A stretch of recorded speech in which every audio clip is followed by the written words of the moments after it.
Dan Marshall, greetings. Hi, how are you? I'm excellent. How are you? Yeah, not bad. Going well. So you've been making video games for a little bit here, and you've got your own studio, and as the cool kids tell me, a Twitter account. That about right? That's the sum total of my entire career. Well done. Yeah, I started making indie games like about a decade ago when before it was fashionable and people would actually buy them. Um and yeah, I've put together a few things now. And I do indeed have a Twitter account, which is how most people know me, I think. Right. So how did you get into game development? Well, it was my hobby. It was the thing I did on the side. So I was a TV producer working on all sorts of dreadful television programs, and I used to make games as a just on the side as like a as I said like as a hobby. It was just a thing I did evenings and weekends. This was back, and it's weird to think now, but it was a thing I was doing like 10 years ago, and it is odd to think that people just didn't. I was talking to someone the other day. People just didn't buy games that weren't in a box in those days, right? The idea of buying something and not having a physical copy of it just kind of repulsed people. So it was never really like a there was never really an opportunity for it to become a career. Particularly, I felt at that point it sort of felt like things were going in that direction, but it wasn't something I wasn't a very good programmer and I wasn't a very good artist, so it wasn't really something I ever thought I could ever do. Um, so it was my hobby, and I just sort of I got really lucky in that I put together a couple of games as testers, and then the first thing I did that went really really well was Ben There Dan That, which was a sort of adventure game love letter to LucasArts games. It was a little free game because it was just a sort of silly knockabout. It was made originally as a promotional thing for another game that I'd made, and wound up actually just far surpassing it. Um, so I did that, and then I sort of was making the sequel, Time Gentlemen Please, and just loads of different things aligned at the right time. I was as Time Gentlemen Please finished, and I was wrapping up development on that. I got a contract with Channel 4 to make a sex ed game for kids called Privates, and was made redundant from my job at the time, my video production job. So I had a severance package and holiday pay and a contract lined up and a game went online, which sort of gave me the finances really to I think, okay, let's try actually jumping ship and becoming a full time developer. And so that's how I kind of got my start in it. That was 2009, and I've been plugging away ever since. For you, game development, it was always kind of a hobby. What led you to decide to do that as a hobby? I don't know. I used to make a lot of games in Click and Play, if you remember Click and Play, which later became a thing called the Games Factory.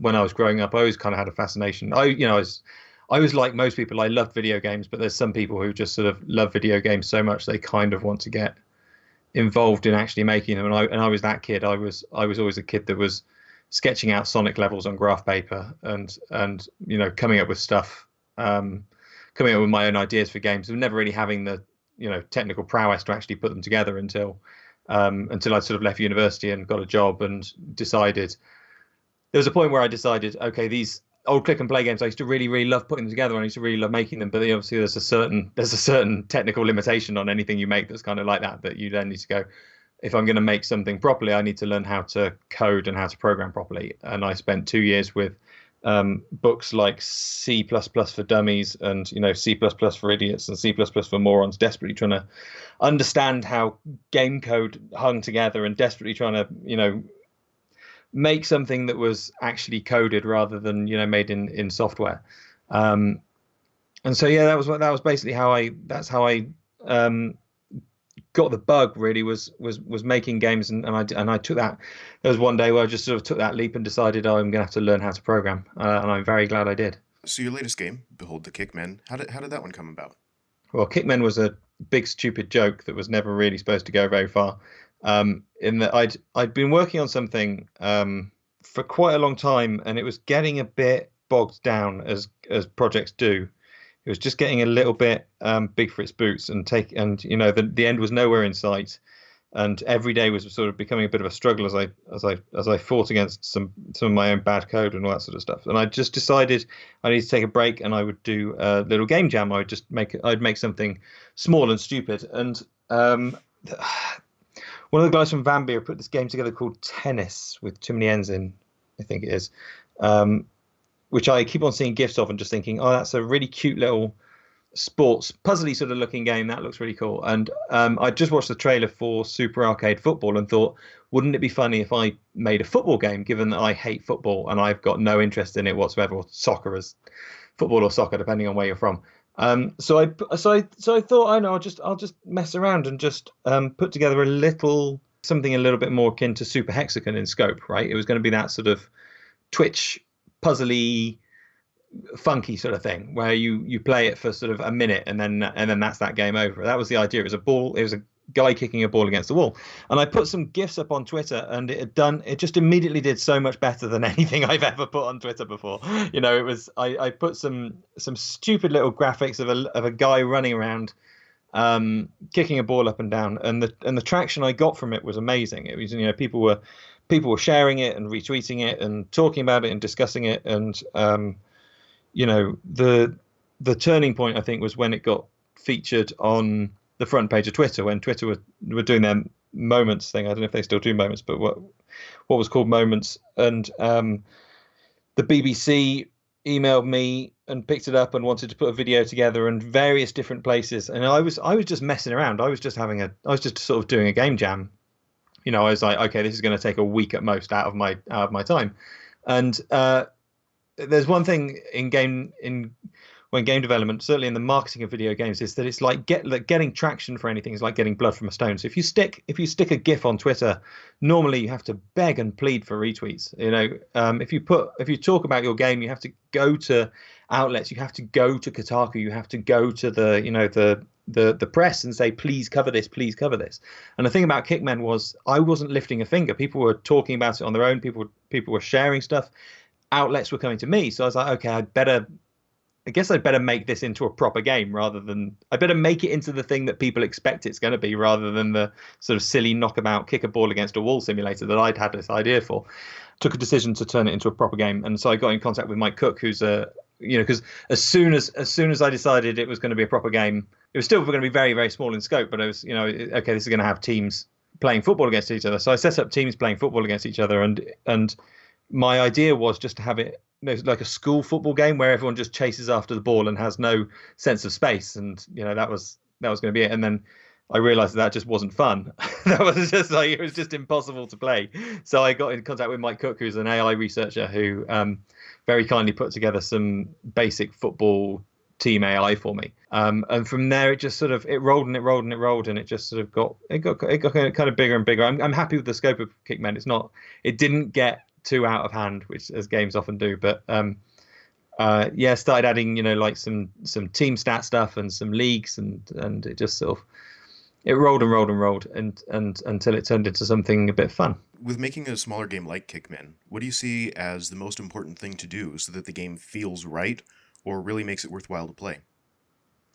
I don't know, that's an impossible question. I struggled with Kickmen for so long because it wasn't fun for a quite long time. It was sport treads a very thin line in terms of game design, in that if you're winning by too much, the game is very boring. And if you're losing by too much, it's very frustrating. So there's a very, very, very sort of slender scope for the game to be fun, in that you've got to be losing by just the right amount or winning by just the right amount. Or you sort of tip over this cliff and it sort of, well, it just becomes not fun. So Kickmen sat on my hard disk, and I kept on going back to it every couple of months, trying to find what was wrong with it. And I eventually hit on that thing that it was basically too easy, and it wasn't fun because there was no challenge to it. And and genuinely up until like about 3 weeks before release, it was I wasn't going to say a very different game, but it was certainly quite different to play, because it was a lot easier. It didn't have the tension. It didn't have the fever system I completely rewrote, which is Kickmen has a sort of dual way of winning, in a way, in that the fancier you play, the more money you earn, and the more money you earn, the more you can increase your team stats, and all that kind of stuff was just really, it was really muddled and confusing. And I sort of chopped it all out and put it in again in a really simple terms, and that works a lot better. So like up until 3 weeks before release, it was actually kind of I don't want to say mess, but it wasn't as fun as the final product. And I decided to sort of spend a bit of time sharpening a few bits and pieces up, and fortunately it all came together. But if you want to know exactly what that was, I couldn't really tell you. It was guesswork and wishful thinking. For me, watching kind of other developers build their games, over time I've seen them tweak stuff like movement and weapon mechanics and you name it. So I guess kind of how do you know when you've perfected a game mechanic or it feels right? You can't. One thing I've learned over the last few years is that even if it feels perfect to you, it's wrong to like 40% of the rest of the audience. If you perfect controls and you're really really happy with them, you think this feels really really tight. Feedback from like 30% of people will be, this feels awful to me to control. This feels awful to me. So I guess the best you can do is find a happy medium in something that appeals to the sweeping majority of people. I think is your best bet. You can it's a boring answer, but the way you get to that is just by constantly playing it and playing it and playing it and playing it and playing it and sitting there and tweaking it and tweaking it and tweaking it at 3 o'clock in the morning until one day you wake up and you turn the computer on and you boot the game up and it feels right still. And the weird thing is with game development is you get something in until it feels right, and then because the development process is so long, after a year or after a year and a half, everything starts to feel a little bit stale, maybe like a little bit stagnant. So you find yourself tweaking stuff that was already, that a year ago you thought was perfect, and so it's not, I don't know, it's not like these mechanics don't ever set in stone, right? There's always this really weird wiggle between absolutely everything in a game. It never sets. It's always sort of malleable in a weird kind of way. And I don't know who said it, but there's a famous phrase that games aren't released, they escape. And I think that part of the thinking behind that ethos is that you could tweak stuff forever, and sometimes you make it worse, sometimes you make it better, but it's just it's a constant tweak. I think we kind of see that still with a game like No Man's Sky, where they're still trying to push it and tweak it. Yeah, but I mean, No Man's Sky is an odd example because I think that the whole No Man's Sky situation was really weird in that they released. Well, I feel what they did was they released an experience that they wanted to play, right? So it was their thing, was this kind of exploratory, chilled out walking simulator in space, and everyone sort of went, no, we want this. Right? And they sort of go, well, okay, all right. So like what No Man's Sky is now is a very different game to what they released, and I don't, I don't want to say I prefer, because they keep on adding cool new stuff to it, so that's fine, but No Man's Sky, when it was released, as far as I was concerned, was a perfect little game. It was definitely my game of the year if it weren't for the fact that XCOM 2 had come out. I think XCOM 2 had come out.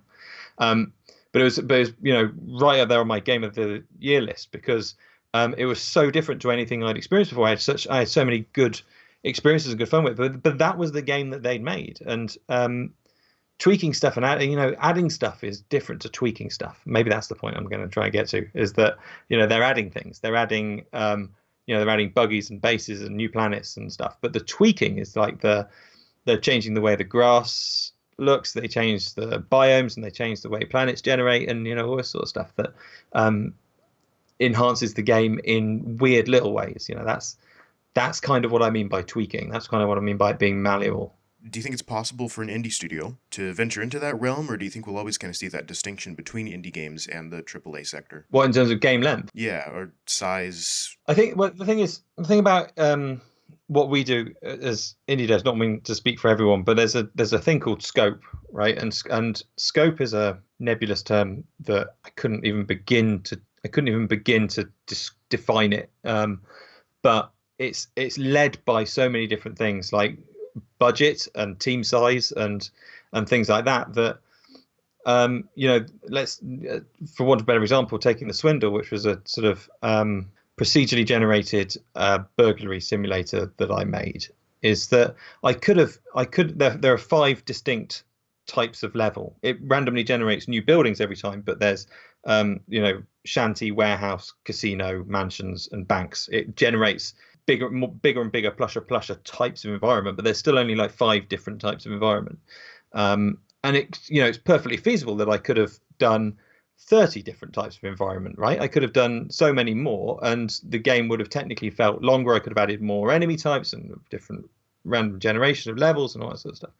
But a couple of things. First of all, that would have cost a fortune. Second of all, the game would have dragged on beyond its sense of scope and its sense of lifespan. You want to sort of quit while you're ahead in games, I think. There are some games that you play and you just feel like this should have ended like 3 hours ago, right? Even when you're playing a AAA game, there's stuff like, there's AAA games and RPGs and stuff that you play and you never really finish them, right? I always do the same thing on any big AAA RPG. What I always do is I always go, okay, don't rush it, take your time, enjoy yourself. And I sort of find myself right at the start looking at everything in every room, right? And you go, oh, look at the curve on the end of the banisters, that's really nicely done. And like doing all the side quests and sort of slowly working away, like occasionally as a treat doing a main mission quest, like, and all that sort of stuff. And then after, I don't know, 10-15 hours of behaving like that, I'm kind of done with the game, and I just sort of start blitzing through the main story missions until I hit the end. And that's kind of the game's scope. There's, even if you got this massive game like Fallout 4 or Skyrim or what did I play recently? Prey and stuff like that. These big games that have got loads of stuff in them that technically could take up 100 hours of your life. But actually, the scope of the game, the actual number of mechanics and things you can do in the game before it starts to feel kind of repetitive, is about 10 hours. So indie games kind of have that exact same thing, that when you make a game, you kind of want to, well, I do anyway. I want to release an experience that doesn't outstay its welcome. And there are so many different factors that lead into that. I couldn't tell you, but story-based stuff, with Time Gentlemen Please and Ben There Dan That, they were out when the story felt like it had wrapped up, and there was enough variation in the gameplay in there. The Swindle was different because it was a procedurally generated thing. That was kind of led by how long I felt people would want to play it before it started to feel stale. And Kickmen kind of similarly. I think Kickmen might be slightly too long, but I wanted people to have a good challenge of getting up that list of teams to play. It really I wanted it to really feel like a sense of achievement when you got that World Cup and you won and you got actually through it. So it's a difficult thing. Determining game length is a very, very difficult thing to nail down. But I definitely feel like I'd rather burn bright and short. Is that the phrase? I don't know, but I definitely prefer to come out before it starts to outstay its welcome. Have all of your games kind of been inadvertent projects like Kickmen was, or have you actually like sat down and kind of figured out what would be cool to make, before jumping into it? No, I tend to jump in. I think it's Kickmen was definitely a sort of, I haven't thought this through at all. The Swindle was a little bit different because I'd been working on privates for Channel 4, which was the sex ed thing, and as that wrapped up, I was sort of facing, I'm going to have to go and make something else now if I'm going to keep being an indie developer. And I really didn't know what to do. And the Swindle started out as non-procedurally generated game about breaking into buildings. It was the formula was very similar, but it was a different type of game, really. And I spent a lot of time. I did think that through, and I did spend a lot of time playing that, and then wound up just scrapping like 90% of it and starting over. So see where that gets us. I try. This sounds bad, but I try not to overthink everything because I have a very short attention span, and I think I get bored easily if I've overanalyzed everything I'm doing. But that said, the next game has actually been in sort of pre-production and has had various prototypes and bits and pieces floating around for a few years now. So the next thing is probably my most planned out game that I've ever done. The plot and the story and all the levels are technically sort of all laid out and blueprinted for me, which is a luxury I've never really had before. So we'll see how that goes. Now, working on Kickman for so long, is there anything that you've really learned from that project, or anything that stands out from other projects that has stood out to you as kind of good advice? I think the only thing that Kickman taught me was that because it started as a game jam, right, and it was going to be a week long project, and so game jam code is just dreadful because you're doing it quickly and you're just getting elements into the game. It's not You're not really planning ahead for the future. You're trying to get the idea in your head working, and that's not really a brilliant way of going about making video games. So when I took that decision to make Kickmen into a full game, what I should have done is scrap every line of code and start over and start a new project. And I didn't. I kept on plugging away at the really, really bad game jam code. And the longer the game went on, the more and more I regretted that decision. So by the end, the whole thing is just this sort of awful tower of cards that, like house of cards that if I, the tiniest gust of wind and the whole thing will come caving down. So I think the only advice I really learned, or the thing I have brought with me into the next project, is to make sure that everything, the foundations of the code base are rock solid.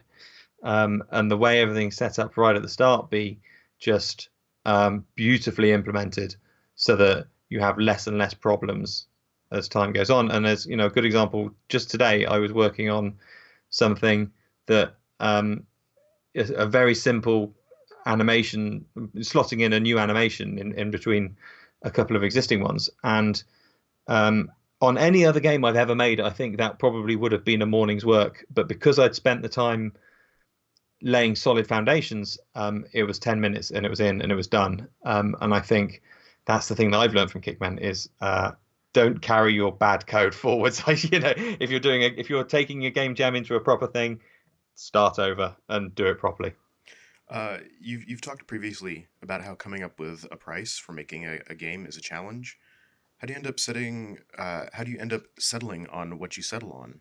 Kickman was an odd case because, as I've said before, it's a really tough sell. Is Kickman because it's basically a football game for people who hate football, and so the barrier to entry in terms of getting people to click that buy button is really high, right? These are the people who are going to get the most out of Kickman are people who would never even consider buying FIFA or would never even consider buying even Super Arcade Football or anything like that. They see that green screenshot on Steam and just click right past. So Kickman, I think, although it's probably £7 or £8 game, or sorry, like a $10 game. Had to come down in price to be an impulse purchase. So I think Kickmen needed to be very, very low priced in order to get bums on seats.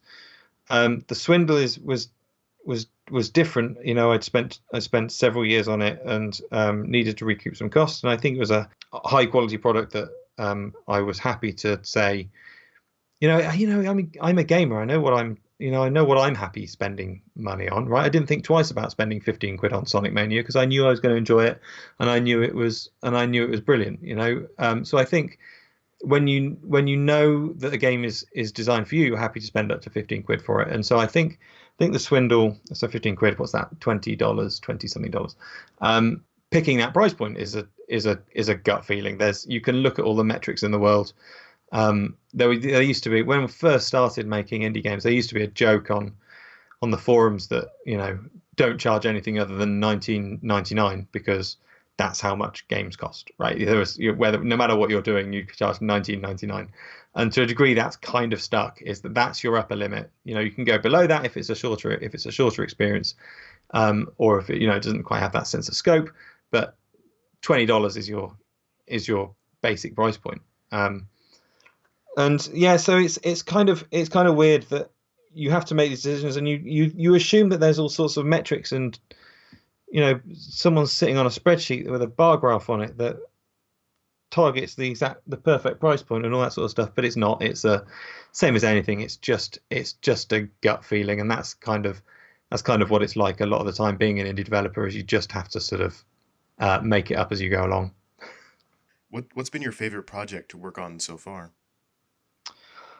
Oh, I don't know. I really enjoyed. Well, I don't know if Ben there, down that and Tangent Please really count because they were before I'd gone full time indie, and a lot of the design for those was done in the pub. So I think I did very much enjoy that because it was basically me and my best friend and a notepad sitting in a pub talking out puzzle ideas and stupid plot ideas and laughing lots. So I think those games I have a very fond memory of the development of because I don't really remember any of the sitting in front of a computer stuff.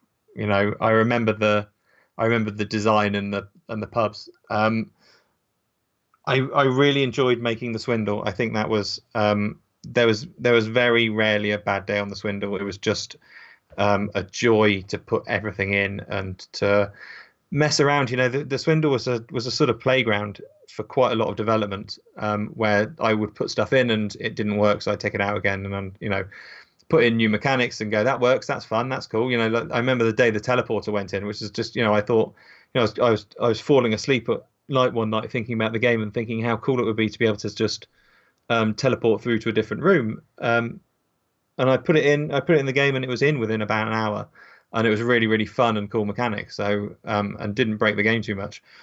So the swindle was just a fun time coming into work every day and messing around. So I think I enjoyed that one the most in terms of the actual development process, the actual grown up development process. What challenges have you had working with different people to produce these massive aspects of your games? Well, yeah, no, I've worked with some brilliant people. I'm very, very lucky in that like I've managed to stumble across some incredible talent, um, people to sort of help make me look better. Um, I don't know. I don't think any of them challenges. Michael was great for. There was a lot of art needed to go into the swindle, and getting it all done was a strain. Um, and I think that was kind of a struggle for quite a lot of it because I was waking up hoping to have dozens of new assets to work with, and he hadn't got them done yet, and that was very frustrating, and that sort of process went on for quite a long time, which was tough, and it's one of those things about making games that you can either sort of get all annoyed and frustrated and that things aren't going your way, or you take it and you turn it into a positive. And what I used to do was, okay, woken up, there's no new, the art that I needed to go in isn't here yet, so I would work on something else, and I would enhance the game in other ways. There's so much stuff in that game that the police turning up wasn't a mechanic until I didn't have any art that I needed, so I spent a day putting policemen in, and making adding it, and I added that time limit to those levels, and it worked really really well. So like stuff comes out of the stuff comes out of these troubling processes. I don't know. Toby's The weird thing about Toby is that he's the opposite of a problem at every step of the way. In that, bless him. I said to both of the projects I've worked with him on, so the Swindle and Kickmen, have been very very.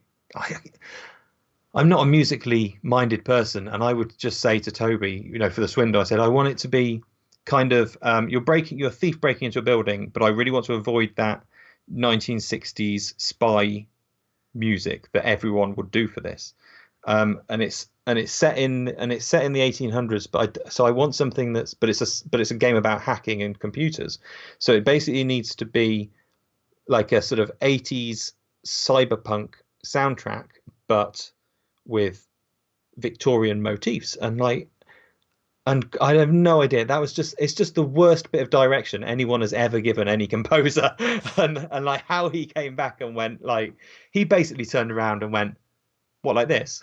And handed me this perfect piece of music that was just amazing. And he, like, every single piece he did, he just knocked it out. And he was, the problem that Toby has is that I will say to him, That's perfect. That's perfect. Send it to me. It's perfect. Get me a clean final version that loops, and then he'll tweak it and send it back to me. And it's obviously better, but you go, I said leave it, but okay, fine, that's fine.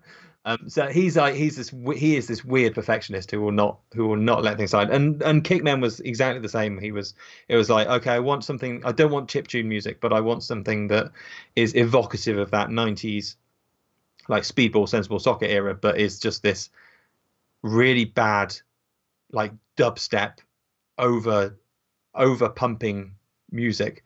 Like I actually got it. The idea came from I went for a run and downloaded a music podcast, like of just like bad music to run to keep you pumped up. And there was this track when I was playing through Kickman in my head, and this track came on this awful podcast that was just spot on for the title music. And I sent it to Toby and said, can you make this? Can you make me a version of this? Because this is perfectly bad.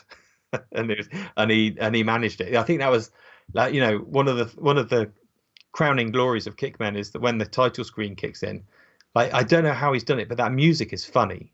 Like, it's a dead serious piece of music, but it's funny. And I don't know how you make funny music, but he did it. For anybody wanting to get into game development, what advice would you give them? Well, I just pick it up and do it is obviously the best thing. I do a lot of, well, I haven't done one in a while, but I used to do a lot of talks at universities about getting into game development. People who are sort of in their late teens or early 20s, and they're at university, and the weird thing is that they were all waiting to be told that they can do it, right? So they're doing a game design course, and they're being told to put together various projects, they put together like little vertical slices of games and all that sort of stuff. And the thing is, I'd say to them, look, if you're interested in making video games, you don't only have to make the ones that the course is telling you to make. You've got these guys are like very, very time rich, right? Whether they've got I don't know, whether they've got like 20 hours of lectures a week or what, I don't know, but they've got a lot of extra spare time on their hands, because that's the nature of university and of school and things like that. You've got, before you get into the working world, you've got a lot of, and start having, kids and all that sort of stuff, you've got time on your hands. And you're also surrounded by incredibly talented people. That's the great thing about universities, is that there's a music department with people who would probably like give their left leg to write video game music. And there's an art department full of artists who are just itching who are gamers, right? Who would love it. Who went up and said, do you want to work on a game? So I'd say to these guys, if you want to do it, just do it. And don't wait for someone else to be able to tell you that you can do it, because that's not the way it works. You just start putting things together and prototyping things and making things. And, at university, that's the best time to have the impetus to go and do it. And you've also got a lot more time on your hands to do these things. So yeah, I think just doing it is kind of the thing. The only other bit of advice I would ever really stick by, which is what I did, and I think is genuinely sensible, is that if you're doing it as a hobby, like I was, I would recommend very much not quitting, having a job that pays your rent, right? Because you don't need the stress of video game development funding your life. So you need to pay rent, and you need to eat, and you need to do that properly. And, there's plenty of time. So get a job that you do, Monday to Friday. And then what I used to do when I was making Time Gentlemen Please was I would be up at sort of 6:30 in the morning, and I would work until I had to, I would make video games until I had to leave for work. And then I would go to work, and in breaks and stuff, I was writing and, coming up with ideas and emailing back and forth and doing bits of design and stuff. And then in the evening, I was doing some more. And then at the weekends, I was doing some more. And I think I would definitely recommend, you've got to have shoes on your feet. You've got to be able to go to the pub with your friends. You've got to be able to do all the things that make life enjoyable. So having a job and only quitting that job to make video games full time when you're in a very, very strong position to do that. Where can people find your work online? The best place to keep an eye on me is Dan That on Twitter. But I'm also, my website is size5games.com, which has got all links to all of my stuff on it.